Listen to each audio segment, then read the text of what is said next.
കുറച്ച് കാലമായിട്ട് ഞാൻ ഫോളോ ചെയ്തു വരുന്ന ഒരു മന്തി റെസിപ്പിയാണത്.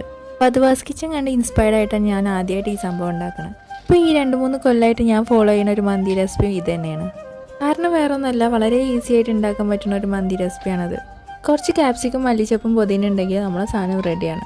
അപ്പോൾ എങ്ങനെ ഉണ്ടാക്കാൻ കാണിച്ചു തരാം. ഒരു കുക്കറിലേക്ക് നമുക്ക് ആവശ്യമുള്ള ചിക്കൻ എടുത്തിട്ട് അതിലേക്ക് ക്യാപ്സിക്കം കട്ട് ചെയ്തതും മല്ലിച്ചപ്പും പുതിനയും കട്ട് ചെയ്തതും ഇട്ട് കൊടുക്കുക.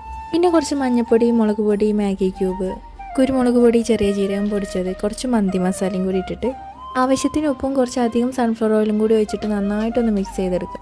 എന്നിട്ട് ലോ ഫ്ലെയിമിൽ നമ്മൾ കുക്കറൊന്ന് ചിക്കൻ വേവിക്കാൻ വെക്കുക. എന്നിട്ട് മറ്റേ അടുപ്പിൽ നമുക്ക് അരിൻ്റെ പരിപാടി നോക്കാം. പിന്നെ ഒരു ചെമ്പിലേക്ക് കുറച്ച് സൺഫ്ലവർ ഓയിൽ വെച്ച് പട്ട, ഗ്രാമ്പൂ, ഏലക്കായ്, ബേ ലീഫും കൂടി ഇട്ടിട്ട് ഒന്ന് മൂത്ത് വരുന്ന സമയത്ത് അരിക്ക് ആവശ്യമായിട്ടുള്ള വെള്ളവും ഉപ്പും കൂടി ഇട്ടിട്ട് അരി ഒരു 90% കുക്ക് ചെയ്തെടുക്കുക. അടുത്ത പരിപാടി ദമ്മിങ് ആണ്. ചിക്കനിലേക്ക് ചോറിട്ട് കൊടുത്ത് നേരത്തെ ഊറ്റി വെച്ച് ചിക്കൻ്റെ വെള്ളം 3-4 പച്ചമുളകും കൂടി കുത്തി കൊടുത്ത് ദമ്മിടാം. കഴിക്കുന്ന ഷോട്ട് എടുക്കാൻ മറന്നുപോയി ഗൈസ്.